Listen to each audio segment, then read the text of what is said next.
Hey everyone, this is George Couros. Welcome back to another episode of the Innovator's Mindset podcast. And I wanted to share a process that I'm going through currently. My latest book, Forward Together, Moving Schools from Conflict to Community During Contentious Times, is due out in January of 2026. And as you go through the editing process, you know, the editor will suggest certain things, but also there is a process where you articulate with the designer some ideas for what you want the cover to look like. And I have been known to go with a more modern look. If you were to design a house for me, I would say make it look like the Apple Store. I really like modern, clean, simple. That's something that really matters to me. So that was one of the ideas. But I also talked through ChatGPT and said, hey, I'm thinking about a bridge, a divide, and people coming together over top of that bridge. So it kind of gave me an idea, and I sent that to the designer. And so what I received back was three options. And one was a very modern one. One was similar to the idea that I kind of shared at ChatGPT with obviously a designer touch, and then another modern one. And I will be honest with you, I was very drawn to the modern version of the cover.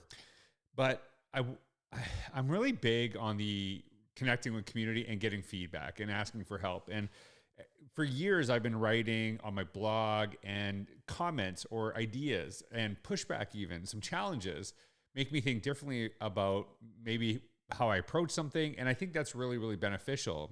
The way I see social media to this day, and maybe I'm kind of archaic in this sense, is I really want to use it as a place to learn.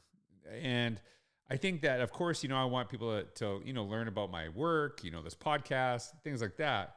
But really, it is a space for me to grow. And I also look at it as a diary I'm leaving my kids. How do I interact with people? What do I learn from people? How do I, share myself and, some of the positives and the struggles that I go through as well? Because I think there's so many lessons that I can leave to my own kids as I go forward. So I actually decided to take the covers that were being shared and share them with my email list. And so I write a newsletter every week, and I post on Saturday. And I thought, this would be a really good opportunity to, see what people think about this. Now, that being said, I kind of decided what I was going to go with. Like, I knew what I wanted, right? I knew what I wanted. And so I was like kind of throwing the feedback out, but I thought it was just going to be confirmed that I was right. That's what I thought was going to happen, right? But if I'm asking for their feedback, I'm open to what it is. And I want to hear what they say, what they think. And I thought about the process. What would be the easiest way to kind of get their feedback, culminate it, and share? So I was going to create this Google form and ask for feedback, share an image, and say, which one do you like most? Why? That's an optional choice. I get all that feedback, look at it, and whatever. But I actually decided to not go that route. And I did something that was maybe a little bit different. Instead of saying, hey, fill in this form, I just said, if you have feedback, email me back directly. Now, I'm telling you, I wasn't expecting this. I have just finished responding to over 500 responses to this. And some people just shared which one they like better. Some people shared their thoughts combined with their thoughts leveraging AI and giving me feedback through that. I literally just before I did this, I received someone feedback that was incredible, who was a graphic designer for 30 plus years before they went into teaching. I had people drawing versions of what it could look like. And the audience that shared their insights was incredible. And I will tell you that what I had decided has now changed.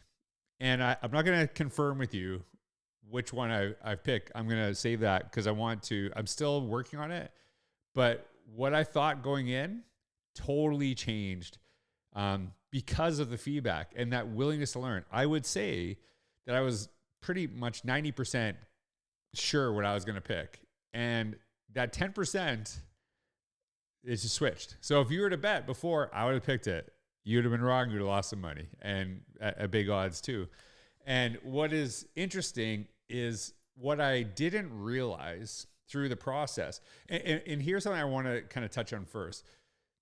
When you get feedback, I don't know if people would have responded as easily to a form, like if I would have got more results, but it was just way more personal. And people, I responded to every single person that I saw their email. Some of them, and if you're listening to this and you're like, you didn't respond to mine, it hit my spam because I responded to every single person.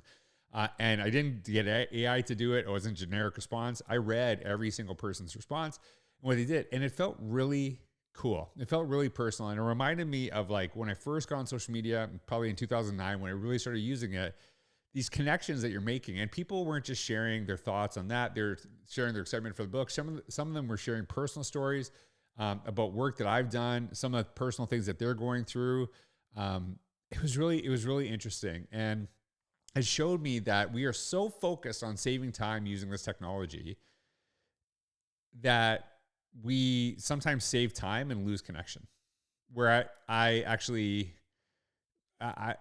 really think this is something that kind of woke me up to how do we leverage this technology, not to replace face-to-face interaction, but to make it better, to really connect on a human level. We always talk about this, like, oh, like I've been talking about this forever.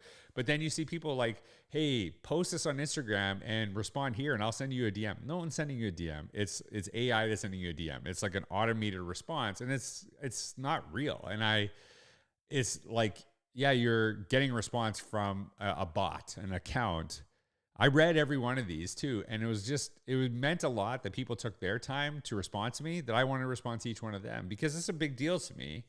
And as I said, it changed my mind that they're thinking, because I didn't just say, tell me which one you like. I asked them, tell me which one you like and why. Give me the reasoning behind it. And that's what pushed me. And one of the things that I talk about in the book, and the book is separated into what I call principles. Those are the big ideas and perspectives that when you maybe are like struggling with some of the principles, what are the perspectives to kind of help center you or recenter you when you're struggling? And I talk about this idea of convince me. We often have an idea in our head and we try to share with others why they need to embrace the way that we think, the thing that we want, as opposed to listening and giving them the opportunity to realistically convince you of a different pathway. And that's like the whole premise of the book, that how do we bring people together? And sometimes the best way to bring people together is not by convincing them of your point, but listening to theirs and being open to it. And this is a portion of the book, and it's, I'm not going to say it's exactly how it's going to be written because there is an editing process and I'm super wordy. I know this about me. So they're going to tighten it up through the process. And that's why you have an editor, because they will make whatever you share better. But this is the unedited version because I didn't even realize I'm doing what I talked about in the book. And I'm proud of that because I live what I say. And I said, this is what I shared in the book. The language we use to help people see new possibilities is paramount in creating the change we want to see. But as much as what we say and how we say it matter, sometimes saying nothing is the best way to bring people together. Too often in my career, I've spent my time and energy trying to convince people of ways they can move forward and why it matters so much. I would think of every angle and argument that would prove my point and would be extremely frustrated that no matter what I said, whoever I was talking to seemed to stay exactly where they were when I started, or even move backward to prove a point. A sentiment I often share with others is that in leadership, our role is to help people move from their point A to their point B. I still believe this, but how you do that if you have no idea what their point A is when you begin? That starts with listening, and not just listening, but listening with the intent to learn, and also understanding that you can move forward. And that's what happens right now. I put this out, and even though I was kind of solid in what I believed, I wouldn't ask if I wasn't open to suggestions. And I don't want to say arguments because no one was arguing with me, but the perspectives that people were sharing made me shift my thinking. And I just think I wanted to share that with you because I didn't realize how much of this little process that we might seem meaningless had on me, not only on our willingness to really be open to pushback, to change, to rethinking what we thought in the first place, but how we use this technology, not necessarily to save time, but to build connection. That's what I really got from it. And it shifted a lot for me. And I'll tell you, I said this, I was thinking about it. I've already written the acknowledgements, but I'm going to tell you, one of the biggest acknowledgements that's going to be in my book is to the community that helped me, figure out a better pathway forward. And I will tell you this, not everyone's going to agree with what I ultimately chose, but I know that the majority of people, even though they may not agree with my choice, because not every single person picked the cover that I'm going with, but I know that so many people are going to be appreciated that I asked the question in the first place and I was willing to change my mind. And I think that's what really matters, is that when we ask that question, we say we're open to feedback. Do we actually do something with the feedback that we hear? It was just something I picked up through this process. It was really kind of an amazing experience for me. I want to share it with you all. I hope you got something out of this, because I know I did. So maybe I'm being selfish by sharing this with you, but thanks so much for listening to the podcast. And for anyone who's listening who also contributed their thoughts to the cover, thank you so much, because you actually made me think a lot different. And I think the book's going to be better because of you. So thanks for all you do. Have a wonderful day. Take care.